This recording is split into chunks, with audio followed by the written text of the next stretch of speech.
It is good to give thanks to the Lord, to make music to your name, O Most High,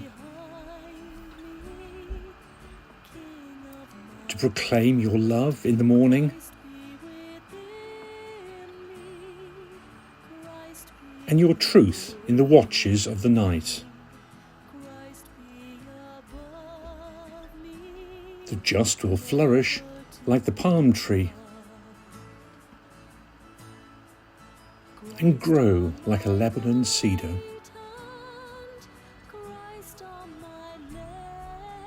Planted in the house of the Lord,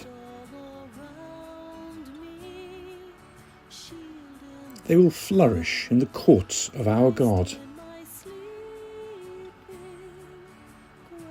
Still bearing fruit when they are old,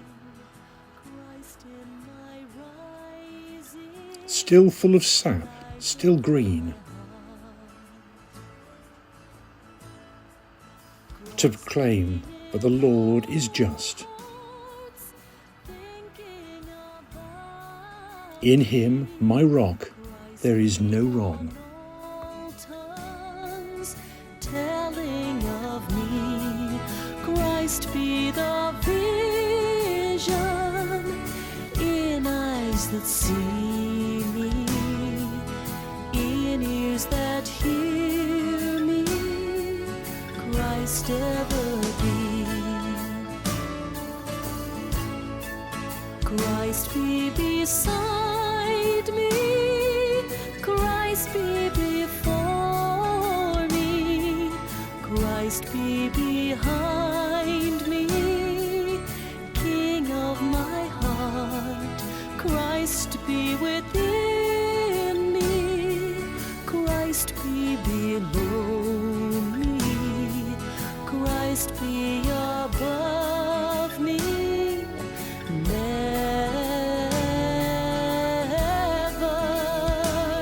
to part.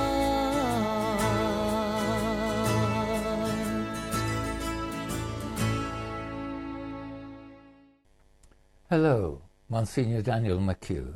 My reflection for the 8th week of Ordinary Time.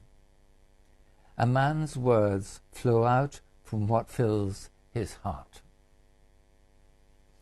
As I wrote this reflection, I had just sent a message of solidarity in prayer for justice and peace to Bishop Kenneth Nowakowski, leader of the Ukrainian Catholic community here in the UK.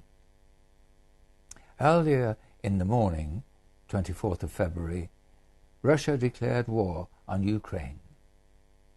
I thought of the words I had chosen for this reflection, taken from the Gospel of the 8th Sunday. A man's words flow out from what fills his heart, as I thought of the words in the declaration of war earlier in the morning. My words to Bishop Nowakowski were especially in my heart as a result of being welcomed by the Ukrainian Catholic Church to Lviv in Ukraine, and then Kiev back in 1995, when there was a new dawn at the end of the Soviet era, and especially a new freedom for the Church. At Maryville Institute, we were able to offer our distance learning resources in theology and catechetics to people who were restricted by life in an underground church up to that time. It is a different era now, but who knows what impact there will be on the lives and freedom of people in Ukraine, loved ones of the Ukrainian diaspora here. I told Bishop Kenneth I would ask the ethnic chaplaincies, eparchies and missions, a number of whom have difficult situations in church freedom and peace at home, to be in solidarity in prayer for peace and justice. This week we had the beautiful feast of the Chair of St. Peter, a feast that leads us to think of Peter and his successor today, Francis, as the rock on which the Church is built, and especially the teacher to whom we look particularly in times of stress. The chair is the symbol of teaching with authority. It was Peter who confessed Jesus to be the Messiah, and Peter who told the elders of the church that they must be an example for the whole flock to follow.